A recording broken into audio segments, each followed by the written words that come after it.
I watched my grandmother steal my third boyfriend in under 12 months. And honestly, I should have seen it coming after the first two. But when you're 23 and your 60-year-old grandma keeps outshining you, denial becomes your best friend. My grandmother Rosaline wasn't just hot for her age. She was objectively stunning, in a way that made people do double takes at the grocery store. Silver hair that fell in perfect waves past her shoulders, piercing green eyes that seemed to hold centuries of secrets, and a figure that would make women half her age weep into their yoga mats. But it wasn't just her looks. Rosaline had this energy, this magnetic pull that drew people in like moths to a flame that promised to keep them warm instead of burning them alive. She laughed louder than anyone in the room, told stories that made strangers feel like old friends, and moved through the world like she owned every square inch of it. And apparently, she also owned every man I tried to date. It started with James. Sweet, reliable James, who worked at the architecture firm downtown, and brought me coffee every morning with exactly the right amount of cream. We'd been dating for 4 months when I made the catastrophic mistake of bringing him to Sunday dinner at Rosaline's house. I should mention that my grandmother lived alone in this gorgeous Victorian home, with a wraparound porch and a garden that looked like it belonged in a magazine spread. The house had been in our family for 3 generations, with its original hardwood floors, stained glass windows, and a kitchen that smelled perpetually of vanilla and cinnamon. My parents had moved to Seattle years ago for work, but I'd stayed behind for college and never left, which meant Rosaline and I had grown unusually close. She was more like a best friend than a grandmother, or at least that's what I thought before she became my romantic nemesis. Period. James and I arrived at 6:30 on a Sunday evening in March, arms loaded with the wine and dessert I'd promised to bring. The spring air was cool but pleasant, and I remember feeling genuinely happy as we walked up the stone pathway to her front door. I was excited for 2 of my favorite people to meet, convinced they'd love each other. How naive I was. Rosaline answered the door in a flowing emerald dress that somehow looked both elegant and effortless, her feet bare, a wooden spoon in one hand. She pulled me into a hug that smelled like jasmine and vanilla, then turned those devastating eyes on James. I watched him freeze, actually freeze, like someone had pressed pause on him. His mouth opened slightly, and I swear I saw his pupils dilate.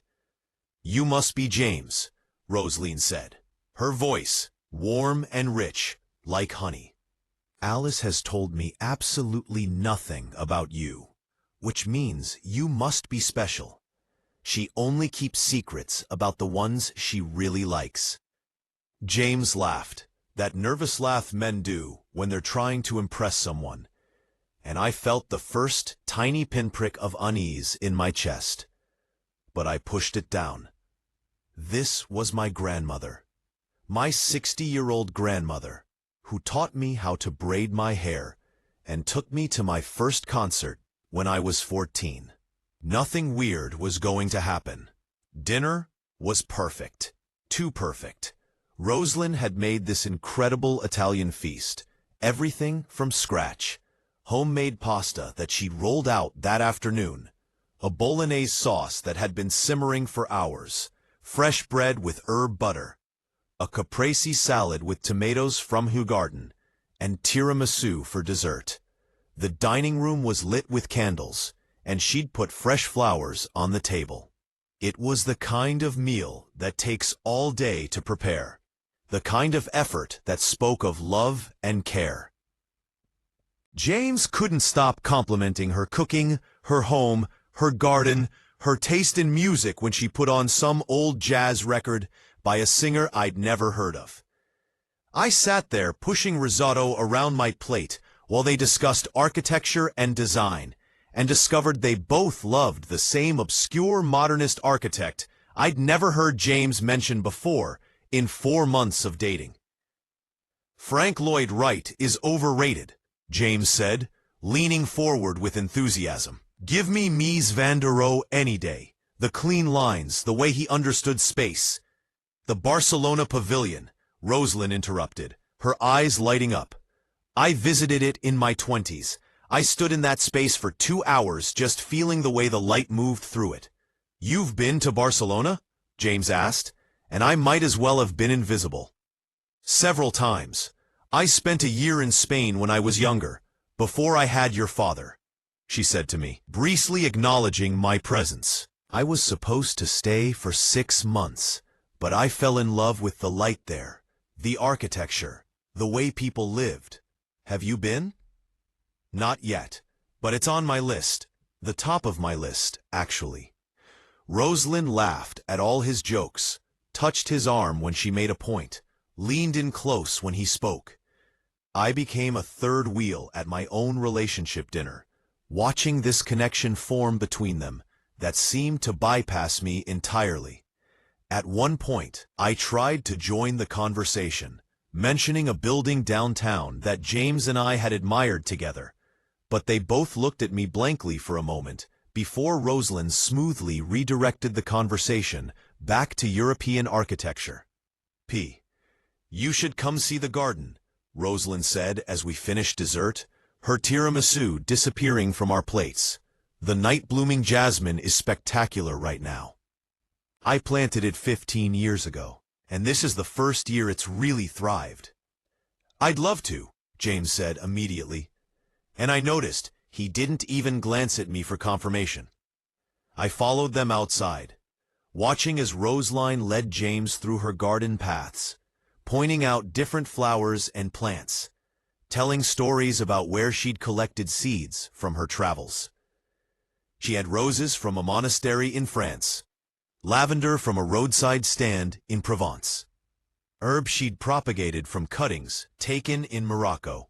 James hung on every word, asking questions, genuinely interested in a way I'd never seen him be about anything I cared about. At one point, she plucked a jasmine bloom and tucked it behind her ear, and I saw something shift in James's expression. Something hungry and helpless and completely inappropriate, given the age gap and the fact that I was standing right there, his actual girlfriend, increasingly invisible in the soft garden lights. "The secret is patience," Rosaline was saying, her hand brushing against a jasmine vine. "You can't force a plant to bloom. You create the right conditions, and then you wait. Some things are worth waiting for." Was she talking about plants? Or was there a double meaning I was too naive to catch? James certainly seemed to think she was speaking directly to him, the way he looked at her in that moment. We left an hour later. James was quiet on the drive home, distracted, his hands loose on the steering wheel. When I asked if something was wrong, he said he was just tired from work, but his voice had that distant quality that meant his mind was somewhere else entirely. I wanted to believe him. I wanted to believe that I was being paranoid, that there was nothing strange about the evening except my own insecurity. Over the next 2 weeks, James became increasingly distant. He canceled dates, took hours to respond to texts, seemed somewhere else, even when we were together. When we did see each other, he'd bring up things Rosaline had said, ask questions about her life, her travels, her interests. "Your grandmother is fascinating," he said one evening over dinner, and there was a quality to his voice that made my stomach twist. "She's just a person, James, a 60-year-old person." "Age is just a number," he said, and I felt something inside me go cold. Then one evening, about 3 weeks after that dinner, I stopped by his apartment unannounced. I'd been at a work event nearby and thought I'd surprise him with takeout from his favorite Thai place. When I pulled up to his building, I saw Rosalind's car parked outside. Her distinctive silver sedan with the bumper sticker from a national park she'd visited years ago. My hands started shaking.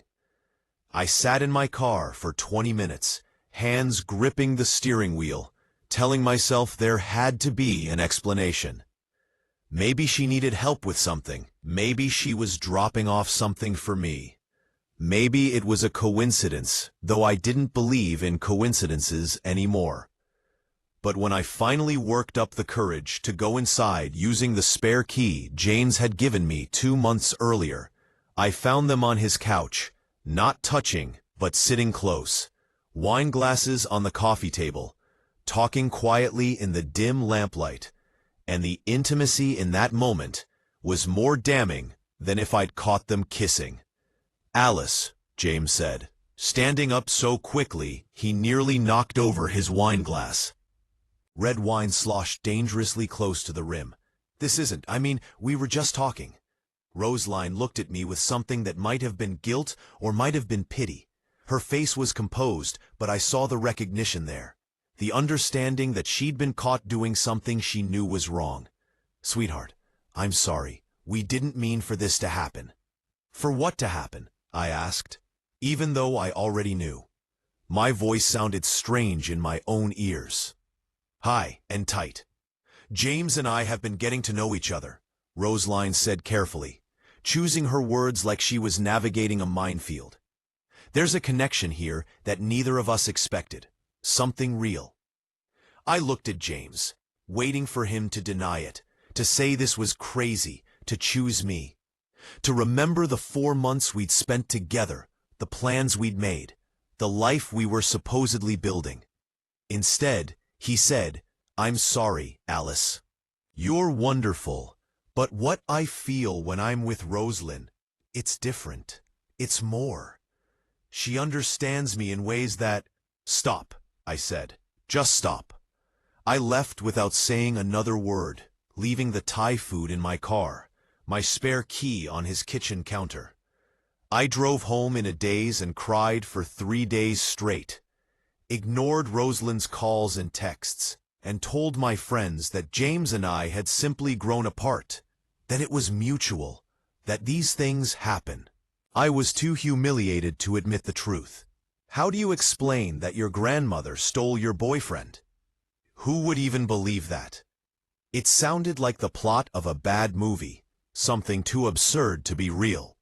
So I kept quiet and tried to move on, throwing myself into work at the marketing agency where I'd just been promoted to junior account manager. I took on extra projects, stayed late at the office, went out with coworkers for drinks. Anything to avoid thinking about James and Rosaline together, to avoid imagining what they were doing, what they talked about, whether he brought her coffee with the right amount of cream. My friend Jenny tried to get me to open up about what happened, but I deflected every time. Jenny had been my best friend since college, and she knew me well enough to know I was lying about the mutual breakup story. But she didn't push. She just took me out for margaritas and let me drink too much while we talked about anything except my love life. My other close friend, Sam, was less subtle. Sam was the kind of friend who called you out on your nonsense, and after watching me pretend everything was fine for a month, he cornered me at a coffee shop one Saturday morning. "What really happened with James?" he asked, stirring sugar into his espresso. "I told you. We grew apart." "You're lying. You're terrible at lying, Alice. Your left eye twitches." "It does not. It's twitching right now." He leaned back in his chair, studying me. "Whatever happened, you can tell me. I'm not going to judge you." But I couldn't. Not yet. The wound was too fresh, the humiliation too acute. So I changed the subject and made Sam promise to stop asking, and he reluctantly agreed, though I could tell it bothered him to see me hurting and not know why. 6 months crawled by. I heard through mutual friends that James and Rosalind were still together, that they'd been seen at restaurants and art galleries around town. I unfollowed everyone on social media who might post photos of them, blocked James's number, and tried to pretend they didn't exist. Slowly, painfully, I started to feel like maybe I could move on. The raw ache of betrayal dulled to a manageable throb. I went on a few dates with guys from dating apps. Nothing serious, just testing the waters to see if I could trust someone again. Then I met Henry at my coworker Benny's wedding. Henry was the groom's cousin, a photographer who traveled for work and had this beautiful, melancholy way of seeing the world.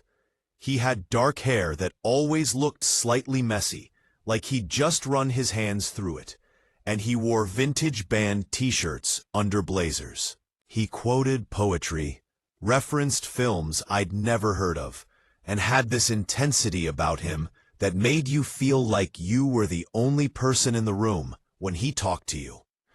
We met during the cocktail hour, both hiding from the crowd near the bar, and started talking about the wedding photography. "It's all so staged," Henry said, gesturing at the posed photos happening on the lawn. "Everyone's smiling on command. The real moments are in between, when people forget they're being watched." "So why aren't you photographing those moments?" I asked. He looked at me with surprise, then smiled. "Because I'm off duty today, and because I'm talking to you, which seems more interesting than any photograph I could take." We spent the rest of the reception together, dancing badly to the DJ's playlist, stealing pieces of wedding cake, talking about everything from art to philosophy to our shared love of terrible horror movies. When the wedding ended, Henry asked for my number, and I gave it to him with a flutter of hope in my chest. Maybe this could be something. Maybe I could be happy again. For 2 months, everything was perfect. Henry took me on surprise weekend trips to small towns with interesting architecture, brought me to photography exhibitions, introduced me to his favorite hole-in-the-wall restaurants. He made me feel like I was the most fascinating person he'd ever met. Like every opinion I had was worth listening to, every observation worth considering. He was different from James, more artistic, more spontaneous, less predictable. I thought maybe I'd found someone who wouldn't disappoint me, someone who was all mine. Then, my best friend Jenny threw her 30th birthday party at her apartment. A big celebration with catered food, a live band, and an open bar. Jenny insisted I bring Henry, because she'd heard so much about him and wanted to meet this guy who'd gotten me smiling again. She also invited Rosaline, because Jenny had known my grandmother her whole life, had spent countless afternoons at her house growing up, and loved her almost as much as I used to. When Jenny told me she'd invited Rosaline, I almost made up an excuse not to come. But I couldn't avoid my grandmother forever, and I convinced myself that lightning couldn't strike twice. Surely, what happened with James was a fluke, some weird anomaly. I was wrong. So catastrophically wrong. The moment Rosaline walked into that party, wearing a simple black dress and red lipstick, I watched Henry's face transform. He'd been in the middle of telling a story, animated and engaged, and then his words just stopped. He stared at her, like she was a work of art come to life, like she was the subject he'd been trying to capture in photographs his entire career, but had never quite found. His mouth actually fell open, slightly, and I felt a wave of dread, so intense, I thought I might be sick. "That's your grandmother?" he asked, his voice barely above a whisper. Yes, don't get any ideas. But it was already too late. Within half an hour, they were deep in conversation about light and shadow and the female gaze in photography. Henry had this way of talking about photography that was almost religious, like he was discussing sacred texts, and Rosaline was matching his intensity, talking about her brief modeling career in her 20s, the photographers she'd worked with, her theories about how women are seen versus how they see themselves. I stood nearby with a drink in my hand, watching my relationship implode in real time. "You have incredible bone structure," Henry said, and I wanted to throw my drink at him. "The way the light hits your face, the planes and angles, it's remarkable. Would you ever consider letting me photograph you?" "I don't think that's a good idea," I said, my voice sharp enough that several people nearby turned to look. "Why not?" Henry asked, genuinely confused, like he couldn't see what was happening, couldn't feel the way the energy between him and Rosaline had shifted into something dangerous. "She has an incredible face. The bone structure, the eyes, the way she holds herself, it's remarkable. She's my grandmother, Henry." So, art doesn't care about family relations. Beauty is beauty, regardless of age or connection. It wasn't art, not really. It was never just art. Over the next 3 weeks, Henry photographed Rosaline constantly. He'd text me, asking if she was available, call her directly to set up sessions, spend hours with her, in various locations around the city, chasing the perfect light. He'd show me the images on his camera, his voice reverent as he explained the composition, the emotion he'd captured, the way she understood how to be seen in a way that most people never learn.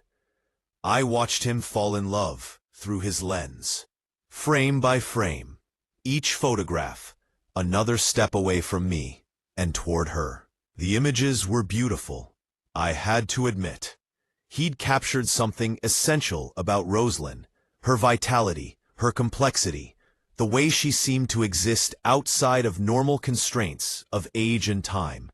In Henry's photographs, she looked timeless, powerful, mesmerizing, and I hated every single one. "I think I'm onto something really special with these portraits," Henry told me one evening when I'd made the mistake of asking about his day. We were supposed to be having dinner at my apartment, but he'd been late because of a photo session with Rosaline. Like, career-defining work. "I'm thinking about submitting them to this gallery downtown for their upcoming show." "That's great," I said, my voice flat. "You don't sound excited." "I'm not." "Why not? This could be huge for my career."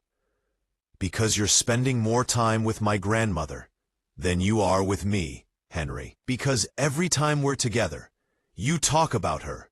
Because I can see what's happening, even if you can't." He looked genuinely confused. "Nothing's happening, Alice. She's a subject. A really compelling subject, sure, but that's all. Do you think about me the way you think about her? That's different. You and I are in a relationship. Rosaline is what? More interesting? More captivating? More worth your time and attention?" That's not fair, but it was fair. It was completely fair. Because 2 days later, Henry broke up with me. We were at his studio apartment, surrounded by prints of Rosaline, and he had the decency to look ashamed when he said it. "I can't explain this, Alice. It's not about age or logic or any of the normal things that should matter. But when I'm with Rosaline, everything just makes sense. She understands me in ways I didn't know I needed. She's 60 years old, Henry." "I know, believe me. I know how this sounds. But age is just... If you say age is just a number, I swear I will throw your camera out the window." He didn't say it, but I could tell he was thinking it. I left without another word. My second relationship in a year destroyed by my grandmother's apparently irresistible allure. This time, I didn't cry for days. This time, I felt something harder and colder than sadness. I felt anger. After Henry, I stopped answering Rosaline's calls completely. She'd tried to reach out after James, leaving voicemails apologizing, but I'd eventually blocked her number after the 50th message. Now I blocked her everywhere. Phone, email, social media, everything. I unfriended her on Facebook, blocked her on Instagram, even blocked her on LinkedIn, though I couldn't imagine why she'd try to contact me there. I refused to attend any family events where she might appear, including Christmas dinner, Thanksgiving, and my cousin's wedding. My parents called from Seattle, confused and concerned about the sudden rift between us. "What happened?" my mother asked during one particularly tense phone call. "Rosaline is devastated. She says you won't talk to her, won't explain what's wrong." "I can't talk about it, Mom." "Honey, whatever it is, you two need to work it out. She's family. She loves you more than anything." "Does she?" "Because it doesn't feel like it." "What does that mean?" But I couldn't explain. "How do you tell your mother that her mother-in-law has stolen 2 of your boyfriends? That the woman who baked you cookies and taught you to garden and was supposed to be your biggest supporter had betrayed you in the most humiliating way possible?" It sounded insane. It sounded like something I'd made up for attention. So I told my mother we'd had a disagreement and I needed space, and she reluctantly dropped it, though I could tell she didn't understand. Jenny tried to mediate, inviting me to coffee shops where Rosaline would conveniently show up, orchestrating these ambush encounters that only made me angrier. After the 3rd time, I stopped going places with Jenny unless she promised, absolutely promised, that Rosaline wouldn't be there. Sam thought I was being dramatic, until I finally broke down and told him the whole story over drinks one night at a bar near my apartment. We were 3 drinks in, and I couldn't hold it in anymore. "My grandmother," I said, my words slightly slurred, "has stolen 2 of my boyfriends. 2 in 1 year. Sam's eyes got wider and wider as I talked, laying out the whole sordid tale. James and the dinner, Henry and the photographs, the way both of them had looked at her, like she was some kind of goddess, and I was just an obstacle to be politely removed. When I finished, he just sat there, staring at me, his beer forgotten in his hand. "Your grandmother," he said slowly, "stole 2 of your boyfriends." "Yes." "Your 60-year-old grandmother." "Yes." "That's," he trailed off, searching for words. "That's the most insane thing I've ever heard, and I once watched my roommate try to fight a swan in the park. Thank you for believing me." "Oh, I believe you. Your grandmother is legendary. Remember when she showed up to your college graduation in that white suit and hat, and everyone thought she was some visiting dignitary from Europe? Half the faculty tried to take photos with her." He took a long drink of his beer. "But Alice, you can't avoid her forever. She's your grandmother. Eventually, you're going to have to deal with this." "Watch me," I said. And I did. For 8 months, I succeeded in avoiding Rosaline completely. I became an expert at dodging family events, making up work emergencies and fake illnesses. Anything to avoid being in the same room with her. I dated casually during this time. Nothing serious. And I kept my romantic life as far away from my family as possible. I went on dates with guys from dating apps. Had a brief thing with a coworker that fizzled out mutually. Spent a month seeing a guy who turned out to still be in love with his ex. Nothing stuck, but that was fine. I wasn't ready for serious, anyway. Then I met Greg. It was the most mundane meeting possible. We both reached for the same book at the downtown bookstore, a novel that had just won a major literary award. Our hands touched on the spine, and we both laughed, and he said I could take it since he could order it online anyway. But I insisted he take it, and somehow that turned into coffee at the bookstore cafe, which turned into dinner that weekend, which turned into the easiest, most comfortable relationship I'd ever had. Greg was a high school English teacher, which meant he was patient, thoughtful, good at explaining things, and genuinely passionate about books and stories. He had warm brown eyes, a smile that made me feel safe, and this steady, grounded quality that was so different from James's intensity or Henry's artistic moodiness. He was just himself, uncomplicated and kind. We bonded over our love of literature. Spent hours in bookstores and coffee shops discussing everything from Jane Austen to Kurt Vonnegut.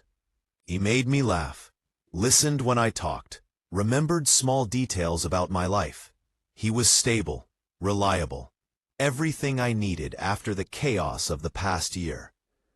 We'd been dating for 3 months when Greg asked to meet my family. It was a reasonable request.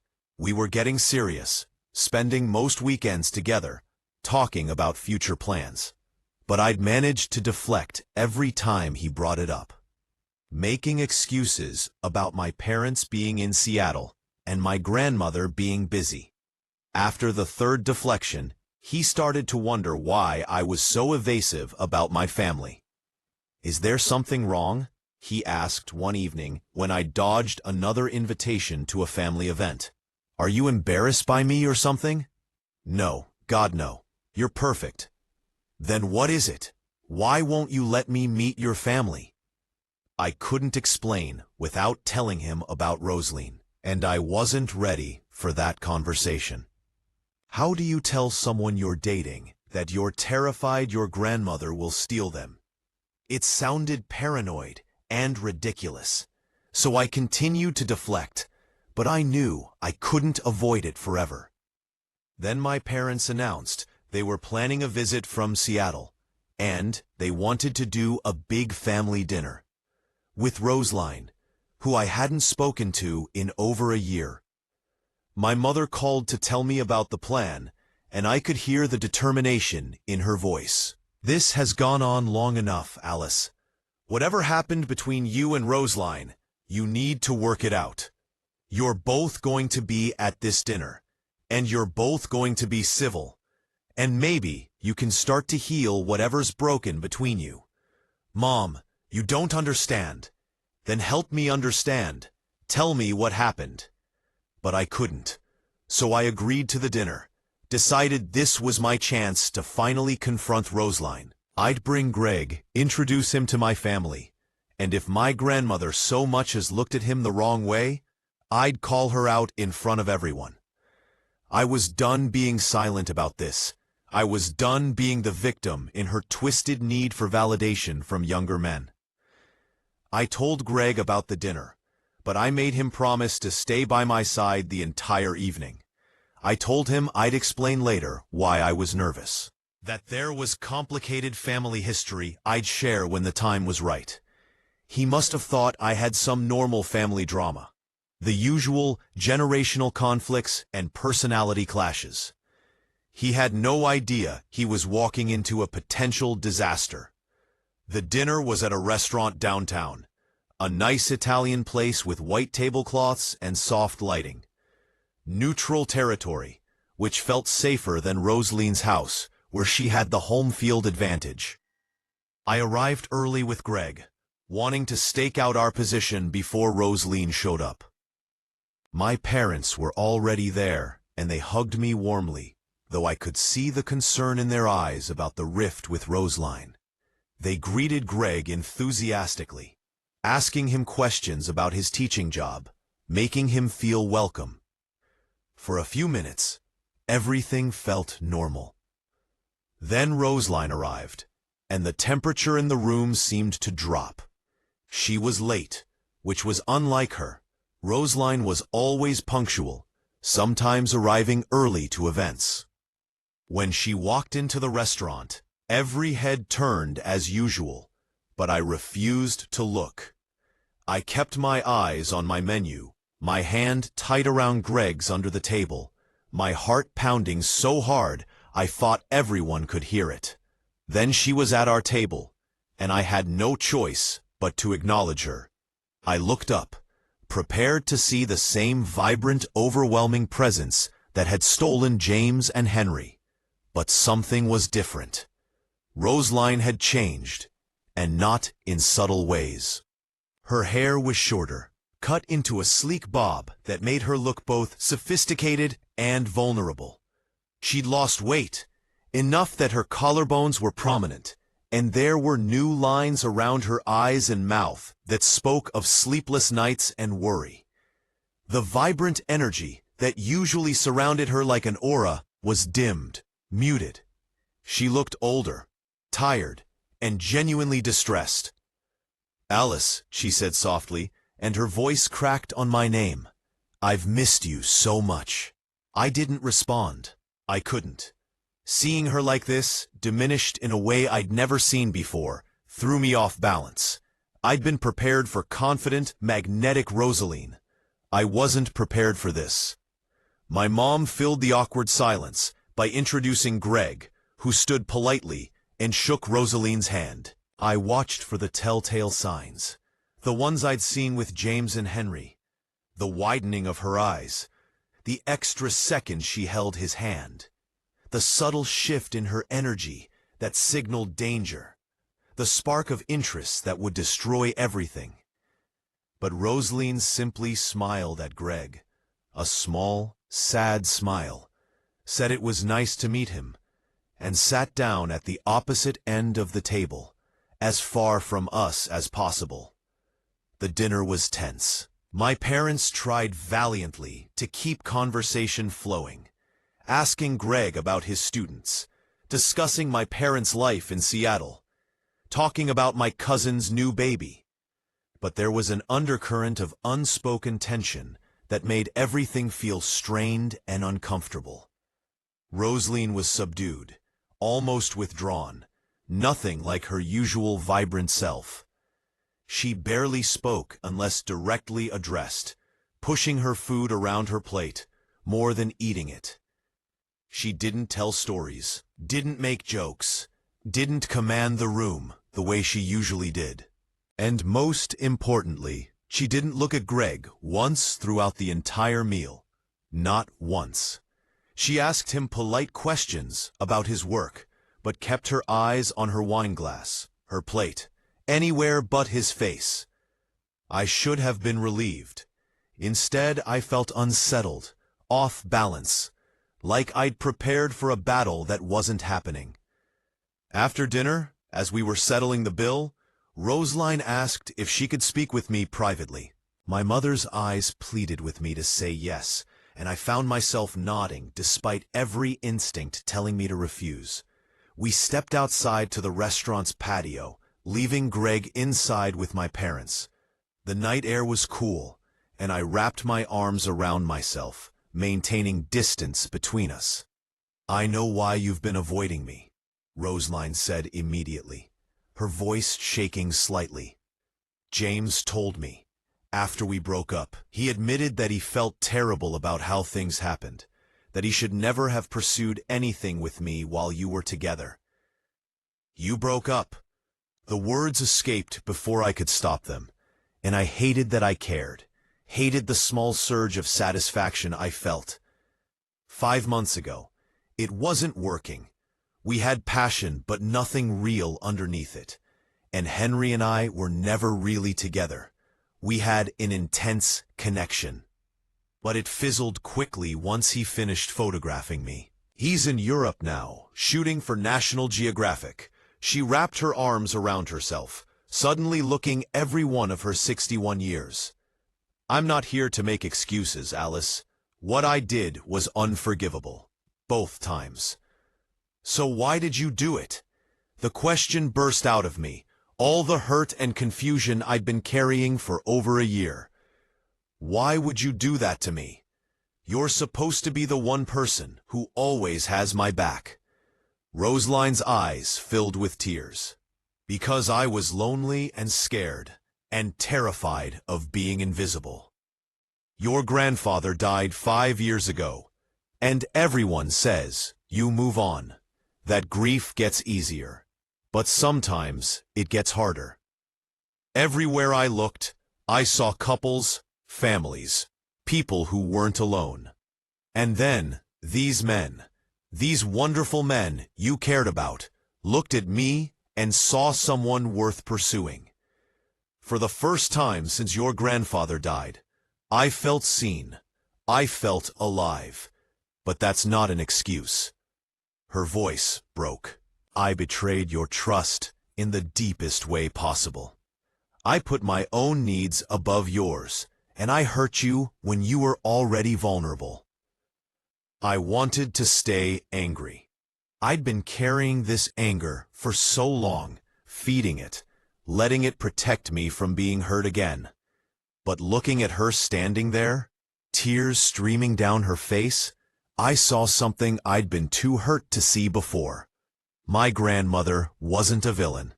She was just a lonely, scared woman who'd made terrible mistakes, who'd let her own fear and insecurity override her love for me. I don't know if I can forgive you, I said honestly, my own voice thick with tears. Not yet. That's more than I deserve. I love you, Alice. I never stopped loving you. We stood in silence, and then Greg appeared at the door, concern on his face. Everything okay? I looked at Rosaline, then at Greg, and felt that old spike of fear. But when I studied my grandmother's face, I saw only genuine warmth and respect in how she looked at him. Nothing predatory. Everything's fine. Give us another minute. After he left, Rosaline said, "He's wonderful. He looks at you the way your grandfather looked at me, like you're the answer to every question that matters." "Promise me," I said urgently. "Promise me you won't do anything to mess this up." "I promise," Rosaline said without hesitation. I've been in therapy, Alice. I've spent the last 8 months working on myself, understanding why I did what I did. I won't risk losing you again, not for anyone. Over the next 6 months, my relationship with both Greg and Rosaline slowly healed. Greg never gave me a reason to doubt him, treating Rosaline with polite distance, always making me the priority. And Rosaline kept her promise. When she started dating Tom, a retired professor from her book club, she asked for my blessing first. Watching her with someone age-appropriate, building a healthy relationship based on mutual respect, I saw how much work she'd done on herself. Eventually, I forgave her. Not because what she did was okay, but because people are complex. They can love you and hurt you. They can be selfish and generous. They can make terrible mistakes and still deserve forgiveness if they're willing to do the work to change. A year later, I stood in Rosaline's garden at her engagement party to Tom, Greg's arm around my waist, watching my grandmother laugh with genuine joy. She looked lighter, happier, healed. When she caught my eye across the garden, she smiled, and I smiled back. A real smile that held forgiveness and hope. "Thank you for giving me another chance," she said later that evening. "Thank you for being worth it," I replied. That night, driving home with Greg, I thought about forgiveness. About how it's not about forgetting what happened or pretending it didn't hurt. It's about deciding that the relationship is worth fighting for, that people can change, and that holding on to anger hurts you more than it hurts them. My grandmother stole my boyfriend's pee, but she gave me something more valuable in return. Proof that people can grow, that mistakes don't have to define us forever, and that love, real love, survives even the messiest of betrayals. Greg reached over and took my hand as he drove. and I felt a wave of gratitude wash over me, not just for him, but for everything that had led to this moment. The pain, the betrayal, the anger, all of it had taught me something essential about forgiveness, about boundaries, about what I deserved in a relationship. "You're quiet," Greg said, glancing at me. "What are you thinking about?" "About how far we've all come. How Roseline isn't the same person who hurt me, and how I'm not the same person who got hurt. Growth is beautiful like that," he said. "Painful, but beautiful." 3 months later, Greg proposed at that same bookstore where we'd met. Getting down on one knee right by the fiction section, where we'd both reached for the same novel. I said yes, without hesitation, without fear, without the voice in my head warning me that something would go wrong. When I called Roseline to tell her, she cried happy tears and asked if she could help plan the wedding. "I'd love that," I said, and I meant it. The wedding planning brought us even closer. Roseline threw herself into helping with every detail, but always checking with me first, always making sure she wasn't overstepping. She helped me find my dress, arranged flowers from her garden for the centerpieces, and gave me her grandmother's pearl earrings to wear as my something old. On the morning of my wedding, she came to my hotel room to help me get ready, and as she fastened the pearls in my ears, our eyes met in the mirror. "You look just like I did on my wedding day," she said softly. Terrified and excited and so full of hope. "Were you happy?" I asked. "With Grandpa?" Deliriously. For 42 years, I was the happiest woman alive. And then he was gone, and I forgot how to be happy alone. She smoothed my veil, her hands gentle. "That's why I did what I did, Alice. I was trying to recapture something that was gone, instead of learning to be whole by myself. Therapy helped me understand that I can't find myself in other people. I have to find myself in me." "And have you? Found yourself?" She smiled. "I'm getting there. Tom helps, but he's not the source of my happiness. He's just someone wonderful to share it with. There's a difference." At the reception, I watched Roseline dance with Tom, watched my parents slow dance to their wedding song, watched Jenny and Sam and Benny and Samantha and all the people I loved celebrating with us. Greg and I had our first dance to a song about enduring love, about choosing each other every day, and I felt completely at peace. Later, during the toasts, Roseline stood up with her champagne glass. I hadn't known she was planning to speak, and I felt a flutter of nervousness. But when she began, her voice was steady and full of love. "I wasn't sure if I'd be here today," she said, and the room quieted. "There was a time when Alice had every reason to cut me out of her life forever. I made mistakes that hurt her deeply, and I will regret those mistakes for the rest of my life. But Alice has a capacity for forgiveness that humbles me. She gave me a second chance when I didn't deserve one, and she let me be part of this beautiful day, even though I'd forfeited that right." She looked directly at me, tears in her eyes. "Alice, you are the strongest, most compassionate person I know. Greg, you are getting the best person I've ever known, and I know you'll cherish her the way she deserves. To Alice and Greg, may your love be patient, may it be kind, and may it endure all things."